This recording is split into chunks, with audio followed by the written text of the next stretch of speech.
from Detroit, Michigan, USA. In My House, hosted by T. Carlita, where the true stories are told and great music is played. Welcome to another episode of the In My House Techno Music Show. I am your host, T. Carlita, and once again, I got another exclusive, new to me, and maybe new to some of you. I have Julia Matuss, DJ Matuss, who is actually from New York City by birthright of the Ukraine. We're going to find out how the Ukrainian girl ended up in New York. Brooklyn, but as a matter of fact. So, you know, she's a Brooklyn girl. So that's Biggie Small territory. But anyway, let's stick to techno. Let's stick to techno. Hip hop's a whole nother story. So welcome to the show, DJ Matuss. What's happening? Hello. Or as we say in Detroit, what up, though? Yes. So let's cut to the chase. So you're born in Ukraine, you live in New York. So how did a Ukrainian girl end up in big old New York, Brooklyn exactly? Oh, well, it didn't. I didn't land in New York exactly. Before that, I lived in. I can't even remember now. I counted recently something like 19 countries. Because I was always curious about other cultures, people. Like ever since I could realize that that is out there, I was very, very curious, and I couldn't wait to get out of my country so I can see everything else. So I left when I was 17, and I just traveled all over the world. And basically, it's no secret that Ukraine, Russia, like Eastern European thing is that we believe that America is the land of opportunities and everything is different there, and you just get there and you immediately famous and money following you from the trees and all of that stuff. You were watching too much TV over there. Okay. You think you just get there and then everything happens. Oh, like okay. Right in the airport, you're famous. Like people, right in the airport, you're famous and you're signing autographs. Okay. Yes. And people still believe, like, I mean, I've heard funny things when I go back. They're like, "You driving Bentley, right?" I'm like, "No, I'm driving bicycle." Like, and I and your parents are like, "You go all the way to America to drive a bicycle. You could have stayed home and did that." Okay. I know. But my bicycle is really cool. I took off all the stickers and it's black and it has like electric blue color. Oh, see, you got that famous bicycle. There you go. I take that bicycle over any Bentley any day, really. So yes, and that was the idea. I always wanted, I'd say, not necessarily better life, but I wanted to see what else is out there. So I went to Europe, I went to Asia, I went to many, many places, and America was the one that was really, really hard to get to, money-wise, paper-wise, everything-wise. But it was a goal kind of all the time. And when the time was right, and I had the channels to do it and money to do it, I came to Chicago. And I spent 1 year in Chicago, but that didn't set well either. And actually, I was the reason I came to Chicago because, of course, the house music. So, oh, why not? That's where you go, New York. Yes. And back home, we really believe that, well, not just back home, you know, the Chicago is where the house music was born. For sure. So you're like, Chicago.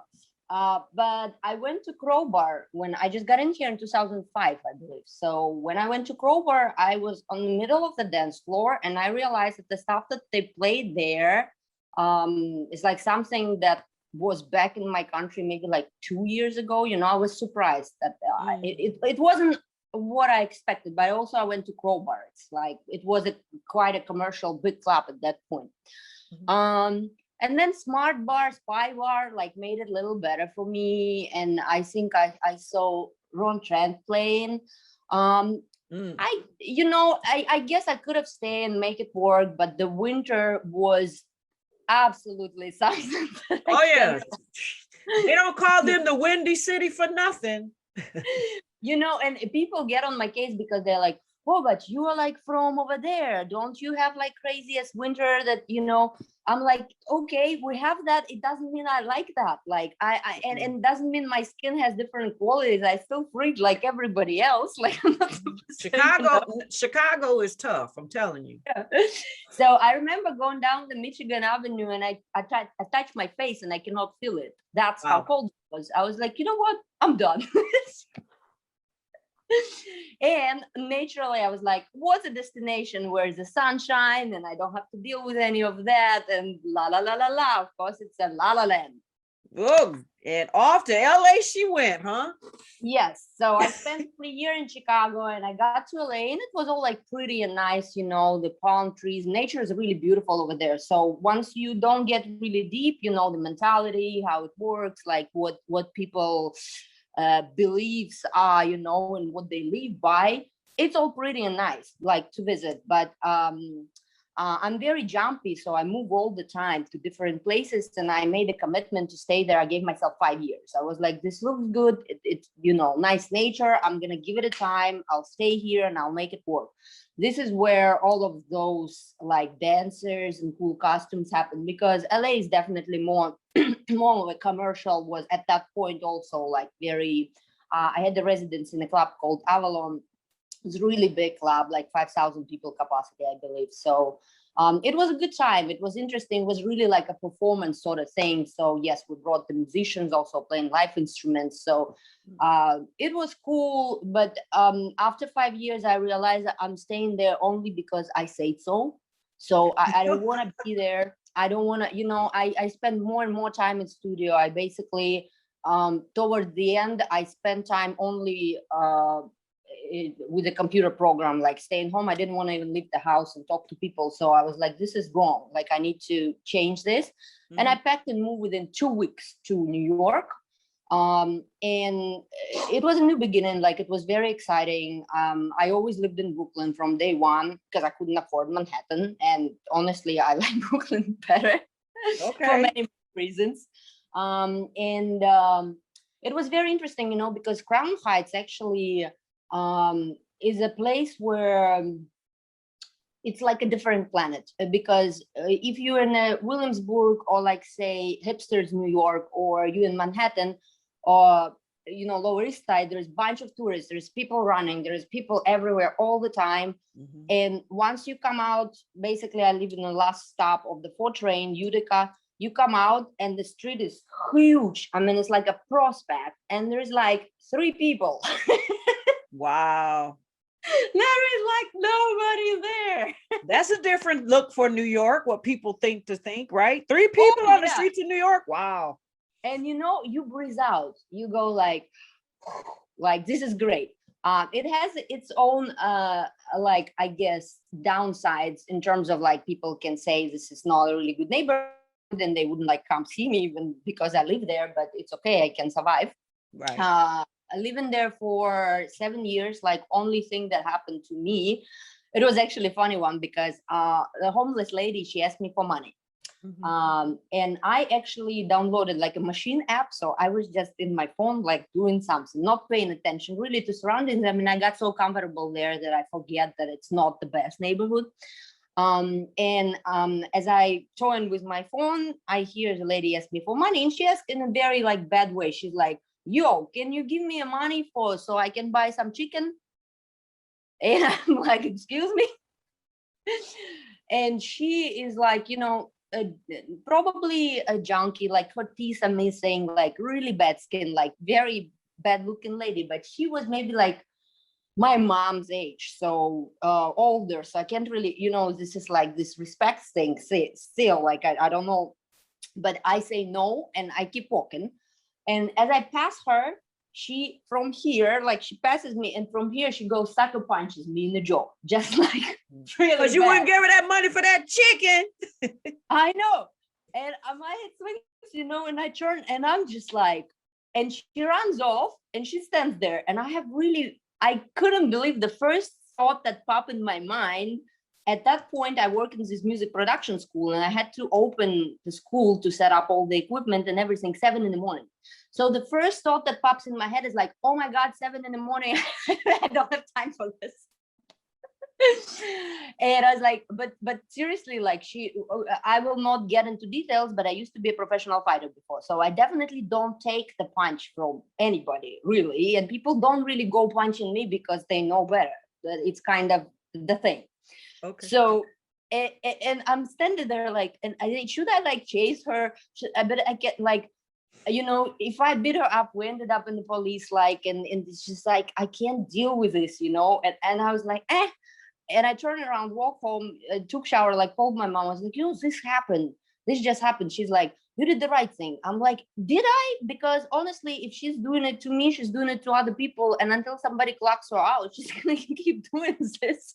But it was 7 a.m. You just wanted to be, you were trying to be nice at 7 a.m., right? Yes. No, I mean, this was like deep night, maybe like 1 o'clock or something. I had to be at work at 7. So I just didn't want to. And honestly, I just don't see myself punching an older lady. Like, right. It's just not, for whatever reason. But I'm not seeing myself taking punches either. So it was weird. New York, you got to, I don't care where you are or where you live, you got to watch your back.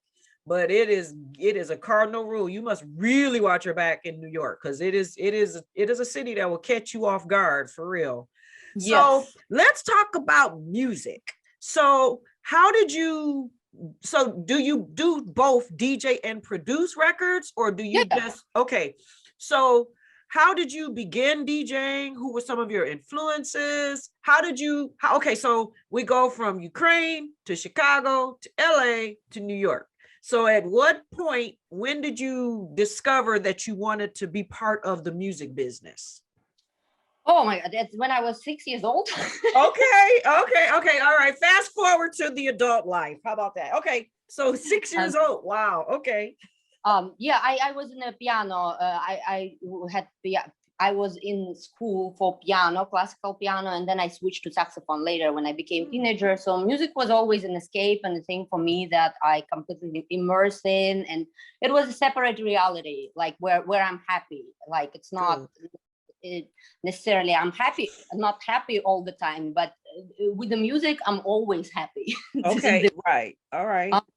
DJing came to in 2000. I was 20, and basically I was a professional dancer pretty much all my life too. I was a break dancer for a long time, so I was a backup dancer. I danced all the time in the club, so I was always with electronic music. And that time, like 98, 2000, this was when the house was really, really big.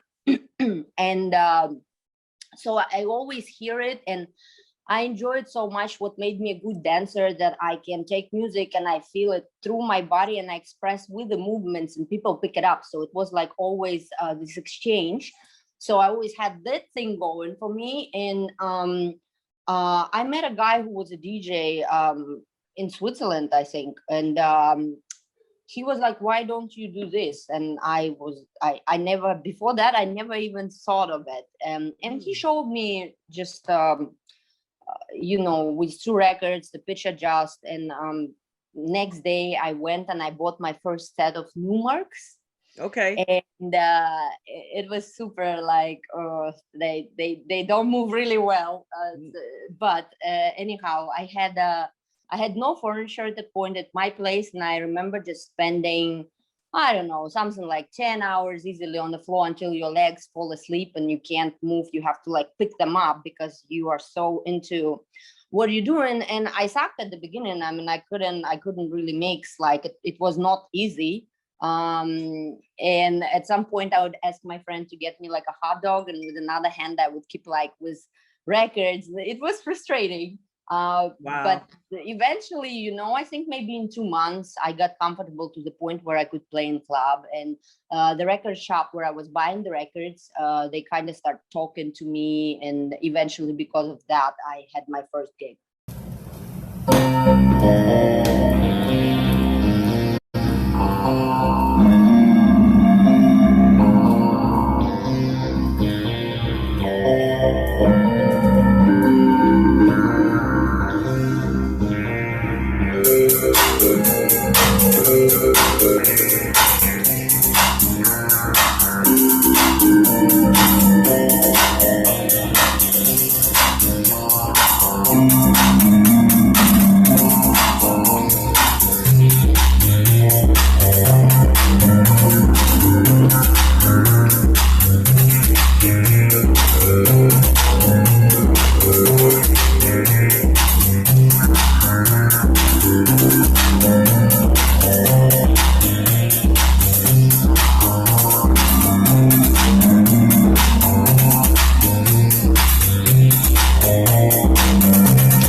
We'll be right back with more In My House Techno Music Show.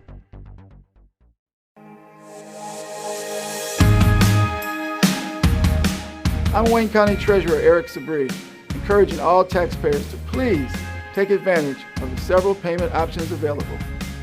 You can pay online by visiting the Wayne County Treasurer's Office website. Paying online is easy and convenient. You can also download the mobile app and pay with your smartphone. You can pay at one of 70 kiosks located throughout Wayne County. And yes, you can always still send in your payments using the U.S. Postal Service. If you have to visit our office in person, you must make an appointment by going to treasurer.waynecounty.com. It only takes a few minutes. Facial covering or mask is required and social distancing is observed.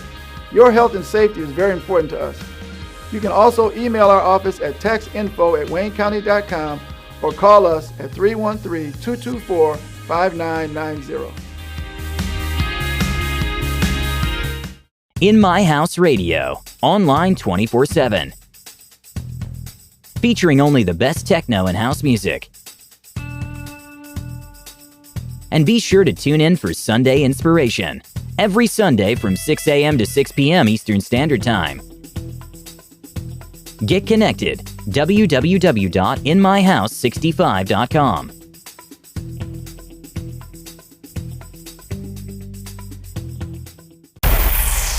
You are In My House, hosted by T. Carlita, where the true stories are told and great music is played.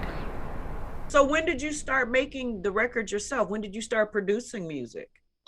This was also, it's like it's so funny how you don't think of it until somebody mentions it, Right. and then it becomes your life. You're like, Yep. why didn't I think of this before? So with the DJing, I never had the idea that I wanted to do that. And then same with production. I was in Ukraine. It was 2007. No, 2005, I was already here. No, actually it's true. Yes, 2007. I had the upstairs neighbor who, because I played in Ukraine in the clubs a lot, and then we would come and have an after party at my place in Ukraine. So we always played the good music, and he was on a different schedule where he sleeps at night and wakes up at day. So when we party like wee hours, I didn't allow him to sleep basically. And when he wakes up, he would turn on music and I would be like, this is good, what is it? Okay, all right. So we kind of had like a similar music taste. And one time he played the track where I really had to know what is it. I'm sure he has a different story for it, because when I showed up, he thought I'm a crazy person because that's what I look like in the morning, I guess. And in general, who comes up to ask you what the track you playing? Right. Hey, neighbor, what's that song? And he's a very like a good guy, he's very like a proper, like he was weirded out by me. Like it took him a second to become friends and accept me for what it was. Right. And so we start talking, and he asked me to teach him how to DJ. I actually refused. He did it on his own. Something like we kept the music connection, and he started writing music in 2007. He started. Okay. And he was like, why don't you do this? You have this much knowledge, you have this, you that, you da da da. Why don't you produce? You have like music school background and all of this stuff. And I was like, it's just, because you have to make an effort to really learn the program. I never was like a super duper computer person, believe it or not, although I had a technician position in dubspot. But computers, I had a really bad teacher in school who hated my guts. So I kind of grew resentful with computers. Right. And I was like lazy, you know, but he pushed it. He gave me the program, and I think it was Q-based back then. And I took the time, you know, I set my ass down. Sometimes I can do that because I'm also very like impatient, and learning new program is always a challenge for me. And I switched quite a few, and anyhow, I put in time and I started messing with it, and some things start, you know, working better. And from that, it was just, so it was 2007, now it's 2021. This is almost like what, 14 years, right? Right. From there, I just progressed them and I changed the programs. I had my first track released with the same guy because he already had a label. And he basically was the push for me to start producing. And then eventually I switched to Logic. And eventually when I got a job at Dubspot, it was all about, I mean, you were surrounded by people making music, you were teaching people making music. So there's no way you don't evolve, because there were so many great teachers, like they're my friends now, John Selway, Abe Duque, he's my label partner actually. On Absent Seizure, they know so much, it's insane. So, and everybody there had something to offer, and we could take classes while working there. So that was a great opportunity to learn new things and become better and better and better, you know. And back home, I mean, I come from full family. I always been broke all my life. Like I make money here, there, but like I'm definitely not rich. And back home to buy analog gear, it was like, forget about it. First of all, you didn't have where to buy from. We didn't at that point. Maybe now changed, but it's very hard to get anything there. Now it's easier, but I'm sure everything gets there much later, like with the programs. Now it's better for sure, because it's been many years. But when I was there, you simply had no access. Like if you want to put your hands on the Moog, like forget about it, you know. Right. And in Spot, we had pieces that would be like $5,000. Like I cannot buy that for myself to put it at home. Wow. So the production label Absent, say it again. Absent Seizure. Yeah, Absent Seizure. Thank you. So, all right, how'd you come up with that name? Is it seizures? Is it the absence of seizures? No, I'm just kidding. How'd that come about? Well, I mean, I know what it means in a sentence. So what does it mean? If you look into it like a little deeper, how it happens and how the person feels during, basically you black out. And to me, that's, you know, a connection to the way I feel with music. Because if you really like something, or even when you like something, there are moments that you lose yourself, like, you know, the time stops. Yeah. And you not necessarily black out, but you black out. The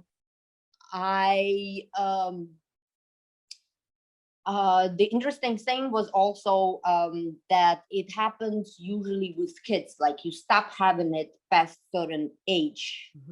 And that was an interesting factor for me as well, because I think everyone should keep the kid inside themselves. You know what I mean? Like, does it make sense at all? I got you. Then we had the artwork. I asked my friend to to paint actually Rorschachs, like original artwork. And I let her listen to music and see what comes out of it. So that was her vision of, basically we have the artwork attached to the music, where in Rorschach, as you know, everybody sees their own thing. Yeah. So nobody will see the same. And this is how it's with music, because to me, somebody say I don't like it, this is bullshit, you know, and somebody will listen to it on repeat like all day long. You can't please everyone, and never ever everybody will see the same thing in music and art and on all sorts of, you know, paintings, like anything art wise. It's very, you don't know, you know. I always question when people say you're talented, or they say oh, you're really good, and you're like, are you really? I mean, it's always in the back of your head, because nobody really knows. You know what I mean?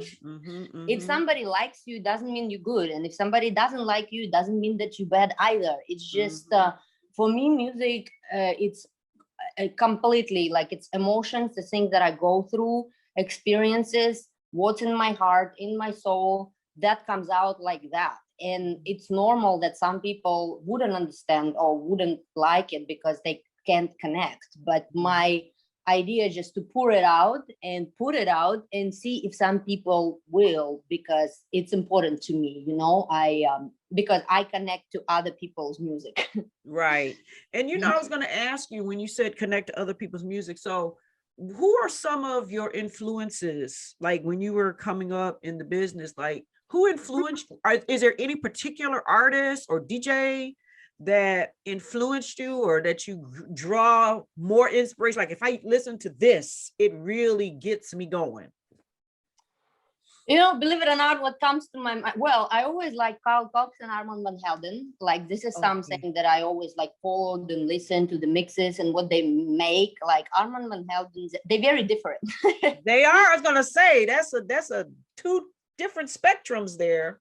Yes, and I think I really like Junior Jack. You know, I recently remembered that I really like Junior Jack, and because I went to Brazil, I spent there last year, and I went there this year, and eventually that's where I want to move.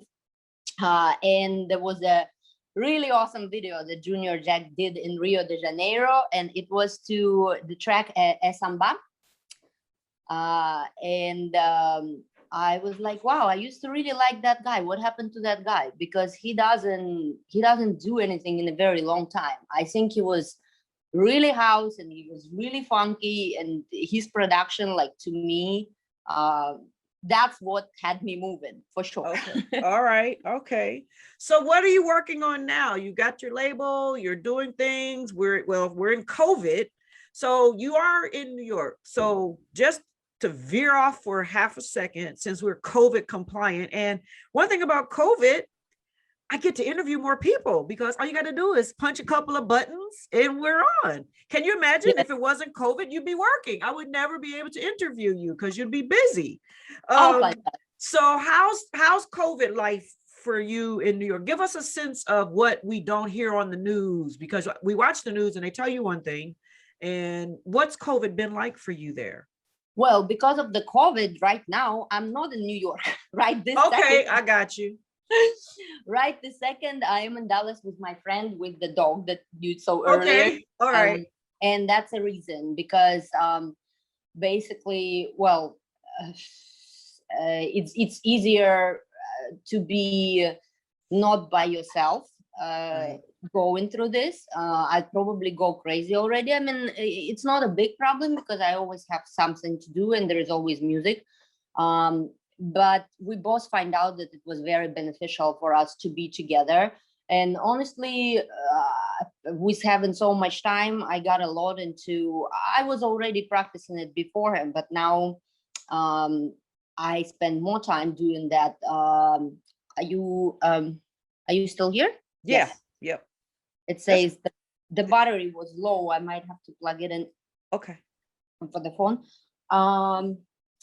Just a second. Okay. I'll make sure that it doesn't die.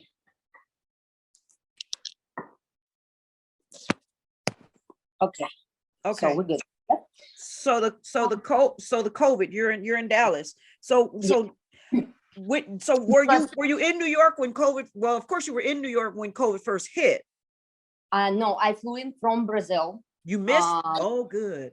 Yes, I flew in from Brazil and I managed to get out of there 3 days before they closed the borders. So that would be a really story if I got stuck in Brazil with no money and no place to stay. And yeah, I walked really the fine line there. Okay.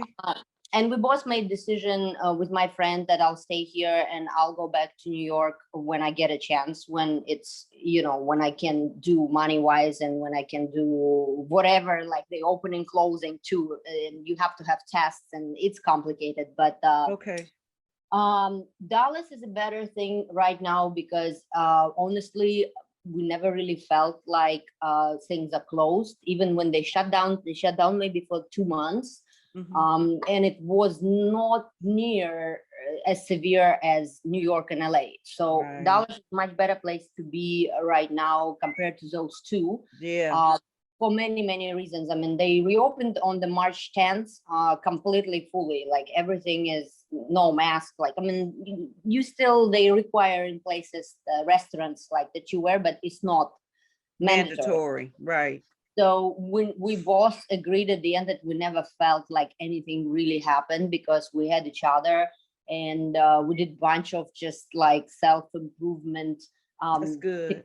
techniques that you know, the psychological stuff, and got into meditation and yoga, and oh my God. Oh yeah, all that stuff that you don't get to do when you're working. You know, that's the one thing about COVID, you know, for whatever reason, it did what it's doing. I think for production people, and especially someone like yourself that's on the go all of the time, it gave you a chance to really get to find out who you are a little bit more and get yourself into some more self-care and some more medication. And I think that once we come out of this, I believe that a lot of people will be a lot more centered because we've learned how to, you know, really center ourselves a little bit better too. Our patience, it really tried our patience. I know that. Yes. Yeah, totally tried our patience. So what is your favorite music to play? So you do both house and techno, or you just like more, or you like to bring them all together? What's your style? What do you like? I'd say I'm on the house side. Okay. Just because I don't even know, because honestly, because I play piano and I play saxophone. Those are two instruments who kind of defined my taste in music. I like music that, I guess the best description would be, I like music that makes you wanna like really dance sober. That you don't have to be drunk, you don't have to be high to listen to it. You know what I mean? Because yes.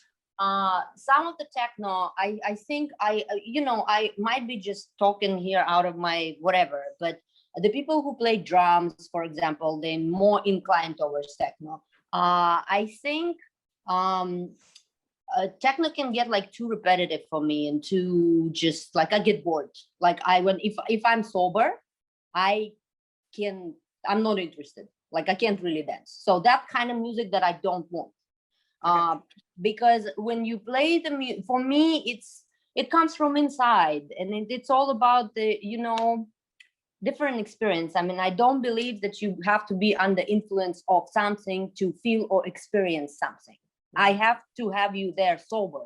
And if you want and you're under influence of something, that just like enhance it. It doesn't have to be that you have to understand the music, you have to take something. Do you know what I mean? Yeah, absolutely. And that was, I was going to ask you, what is it that you want people to take from your music, or what do you want people to get out of your music? So basically you want someone to be able to listen to DJ Matuss and with a clean, clear conscience, clear mind, feel good, and you don't have to have that additional buzz in order to have a good time. That's good. I like that. You know, again, because I was a dancer, like I just know how it feels when something plays that I not necessarily gonna say you like, it does something else to you. It like goes in your chest and it's like rips it out. Yes. And I caught myself so many times being in a conversation with the person and something starts playing and I'm like, gotta go. Be right back. Hold that thought. Oh, we're gonna get along well because I'm the same way. I literally, when I used to drink, so I don't drink anymore, but I totally remember there were times when you're at the bar, and this has literally happened, and I'm sure you've experienced this. You ordered your drink, and just like you said, that song comes on, you'll be like, okay, hold that, I'll be right back. Yeah. Here's my credit card, I'll be back. And then you dance, and you know, and then you forget.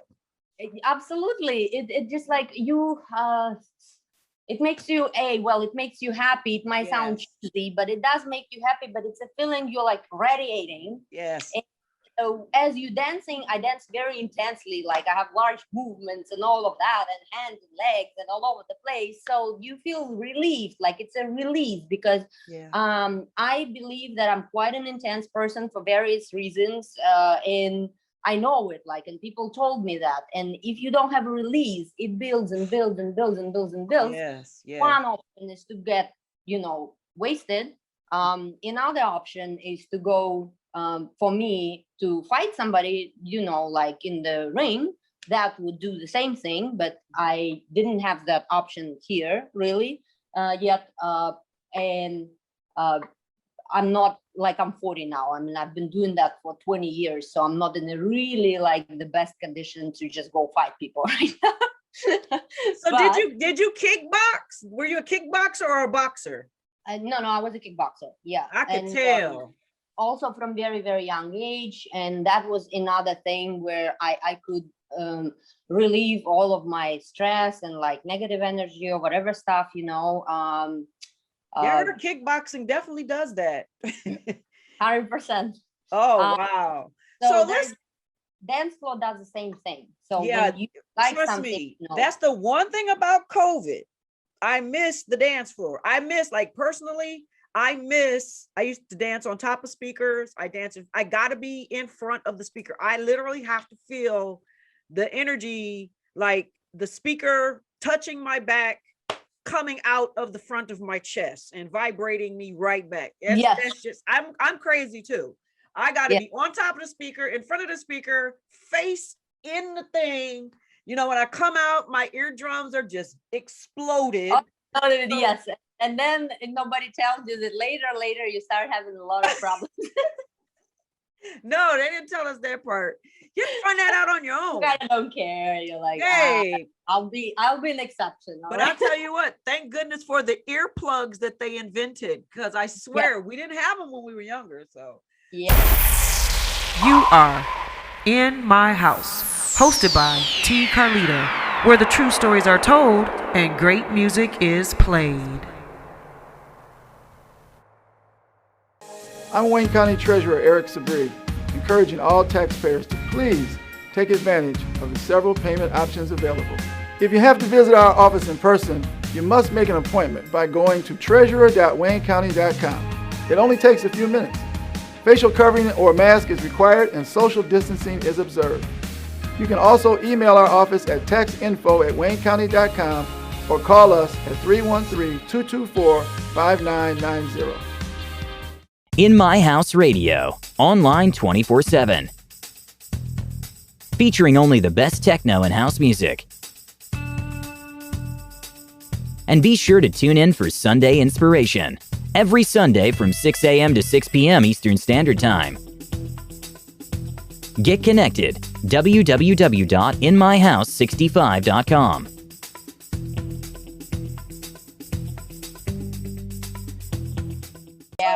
So let's talk about the new project. So what do you got going on? You've been doing your thing. You got some releases coming. You got some releases out. So what's happening right now with you? Well, right now, I was very, very, very fixated on the idea that I'm going to be vinyl only. And that was for a very long time because we established the label in 2015. So basically, for 5 years, we put out 13 releases and they were vinyl only. And I was very, very, very again, like, there is no way, I'm not, people told me all sorts of stuff. I barely had any support for that part, like being vinyl only. Basically from Abe, and obviously because he's a part of the label, but maybe my mom, maybe a couple other people. Everybody was like, "You're absolutely insane. This is going to be such a like crazy thing money-wise. You're never going to get anywhere with it because you're not famous." And the way to pull off vinyl-only thing when you already have like a super-duper big name, then you're going to have sales, and still, like if you break even, I knew all that. It was like, and it did quite opposite. It wasn't discouraging. It made me be even more like, no, this is what I'm gonna do. Mm-hmm. And it was a very interesting experience. Like through the process, you learn so much. It's insane. And COVID thing and another story made me reconsider. Not entirely. Again, like speaking with Carola, she was like, you should put out a digital release, picking one track from each release, make a digital compilation. I was in Berlin in 2018. I was still like, no. And then somebody wrote me a really nice email, the guy from India. And he explained in the email that he has no way to buy the record, but somehow he heard this track that was on the very first record, Alien is My Boyfriend. And he really wanted that track. And he was like, I'm in India, we don't have like, so somehow he had no way for the record to be shipped to him. Like, I don't know if that's true, but I think it's true, because at the end of the day, I was with somebody also at that time, and he goes like, I was like, I just got this email from the guy from India, you know, I can kind of send him the digital master. And he was like, yeah, you keep doing what you're doing, like your vinyl thing. In 3 years, you're gonna have like 3 Indian fans standing out of your door in prison. So basically he was saying that I'm a loser, like with all the vinyl, like if I'm doing that, then I'm gonna have 3 fans 3 years later, because I just got like the email from fans supposedly. I was like, okay, well, touche. But I did send the guy the file. And the amazing thing about the story was that a couple years later, the same guy from India traveled to freaking New York. Like not for my record, obviously. He just traveled to New York. Okay. And he went to Halcyon shop and he bought my record. I sent him the file. He came and he bought my record, and he sent me the picture that he bought my record. I was like, in your face. There you go. Stand your ground. That's good. Basically, for the stories like that, I said, for the people like that's a moment when I thought, I was like, this is one of the reasons why I'm doing this. And that also made me think about all the people who cannot have the record, who would want the track, but they can't because they live really, like, you know, in the countries. There are so many countries that we have no idea how bad the situations are there. Right. And there are still people who really like the music. And because of the internet is easier, you know, and so many people can't really afford the turntables, honestly. Right. So given all the, and then COVID situation happened, and then everything stopped, right? No clubs, no shops, no nothing. Right. And all people had for a while was the online thing. Yeah. All it came to is the freaking digital. Like, doesn't matter how much I like it or I don't like it, but that was the fact. Right. So the Indian story and the quarantine really like got me, you know. Eventually I was like, we're gonna do that. So in March we made the digital compilation release. Basically there are 13 tracks from each record that we released previously. We picked one. I would not necessarily say favorite, because that's not really how I roll. The music that I put out, I like that music. That's why I put it out. If I didn't, I wouldn't.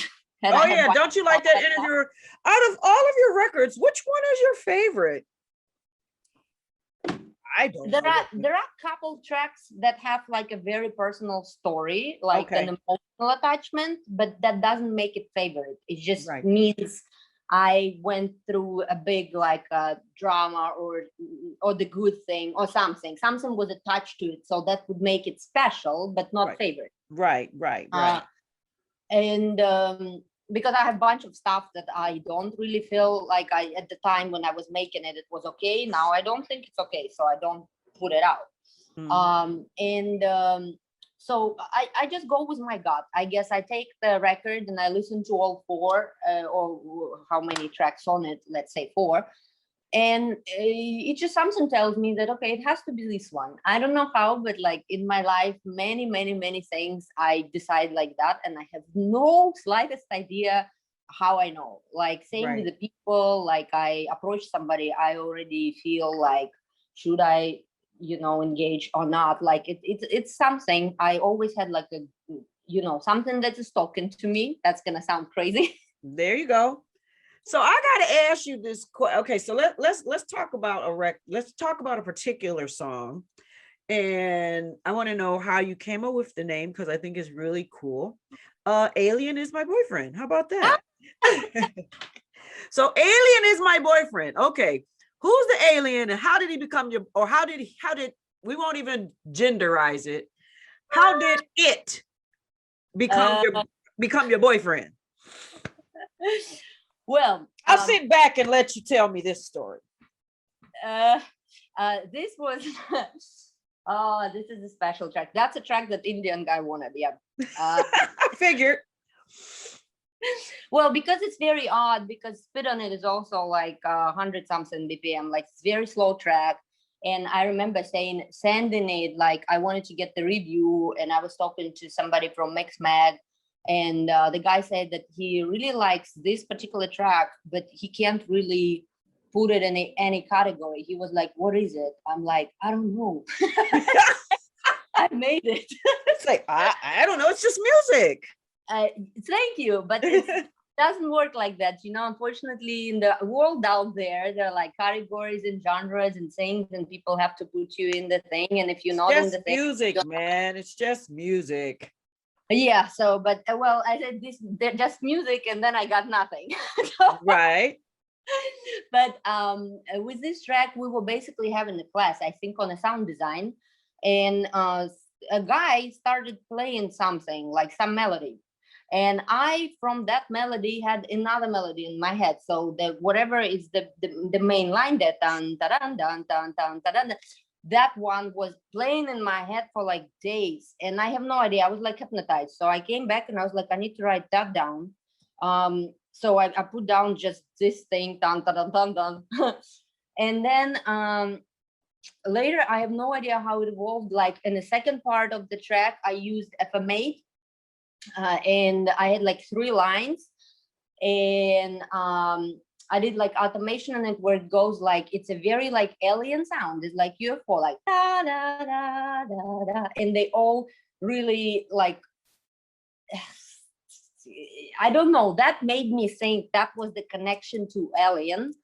And then I think it's so hypnotizing. I'm so full of myself. I like that. I liked my music. Oh my God.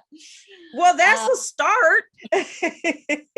No, it's just like, it's a personal issues, I guess. Like you're like between, oh, I should be humble. Oh no, like this is America. You don't be humble. No, like, but back home you have to like really let people judge your thing. Like you're not supposed to say that you like your thing. You're like, oh, I kind of like whatever, but no, it's not whatever. I really like that track. Okay. And Alien is my boyfriend came actually from the fact that I don't date. Like I've been single for gazillion years. Like I don't, music is my boyfriend, if you will. Like it's been something that I've been prioritizing. It'll go music, it goes my mom, and then it's everything else, probably friends. Mm-hmm. So personal relationships, I guess, was never the priority, and it's still not. And I don't know, somebody told me like nobody's good enough for you or whatever. So I was on that journey, and I was like, oh, maybe the alien should be my boyfriend. Like that's the way out. Some strange being that's from out of space, and I just tap him in when I need to. Hey, sounds like a good boyfriend to me. Oh, and I was watching also American Dad. American Dad is my favorite cartoon. I am in love with Roger. Like that would be my best friend. In the real life, if I met somebody like that, I would never let go. So that's what the thing too. Well, he's only a TV. He's a fictional character, American Dad. Sorry, he does not exist. So he's an alien. Okay, makes sense.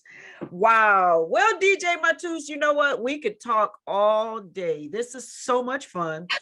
So when the Movement Festival starts back up again in Detroit, and you come here, you let me know. We hang out. It'll be nice, and we will have a good time, and we can dance on top of speakers again. Hey, or I'll dance to your music while you're DJing. I'll become one of your dancers. Oh my God, you guys, let me tell you, this is a long time ago, so I had to look her up. And if you guys look at her YouTube channel, you will see some of the coolest artistic dancers. You got props, man. You had the violin girls. That was nice. The women in the little skimpy outfits and the lace on the face. Yeah.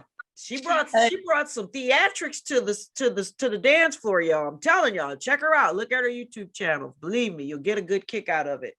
So that is so awesome. So you continue to take care of yourself, stay in touch, And hopefully, like I said, we'll be able to get back to Detroit and get to hang out and do music and do clubs and have fun, you know. And like you said, enjoy music sober. I like the way you said that, because that is really, it's good. If you can hear it sober and like it, then that's really, really, really good. So is there any final words or final thoughts you'd like to say to some of your fellow musicians? Is there any messages that you'd like to send back home? You could speak it in your native language, English. Would you like to say something to your mom? Somebody, just go for it. This is your last time to shine, girl. The floor is yours. Like all over the place. Well, I'm like, I have like bunch of things going on.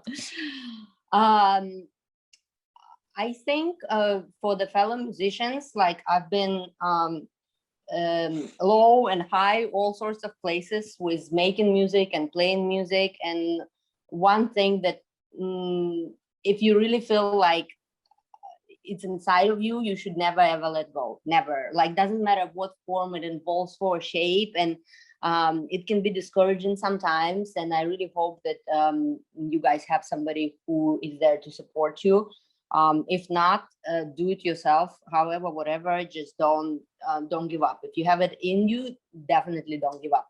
And I also kind of realized that I was talking about all the digital release and things, and I didn't say anything about where you can find them. In case you're interested, it's on the Bandcamp, matuss.bandcamp.com. That would be the page for it. And thank you very much for listening. Thank you. Thank you. Well, until we can meet in person, thank you so much for doing this. I really, truly appreciate you. Your energy is amazing. So now I'm going to Google search you some more and get to know you even more. So this is Tina, aka T Carlita, for the In My House Techno Music Show. Just so excited that once again, Carola, you came through. And I've had a good time meeting the artists that she's connected with. So DJ Matuss, wishing you all the best. And I'm so glad that you did break down and go to the digital, but I am a vinyl girl, so I'll be buying it on vinyl. Okay. And I won't show up on your porch to buy the records. I will, you know, or I won't travel from India to be there to stalk you, you know. Anyway, you guys take care, be safe, and this has been a wonderful, wonderful adventure. So you guys look up DJ Matuss. All of my DJ folks here in Detroit, get to know her, put some of her music in your mixes, turn that dance floor out. You see, she's got a lot of energy, so you know her music gotta be as energetic as she is.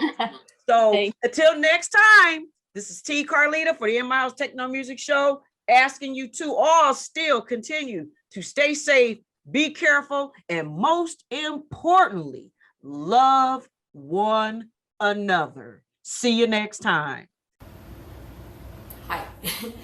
I decided to put today together a mix with some new tracks tracks of mine, and they're gonna come out in September. And the one I'm gonna start with is actually the first track on the side A, and it's called Fairy Dust, and it's one of my favorites, so I hope you like it.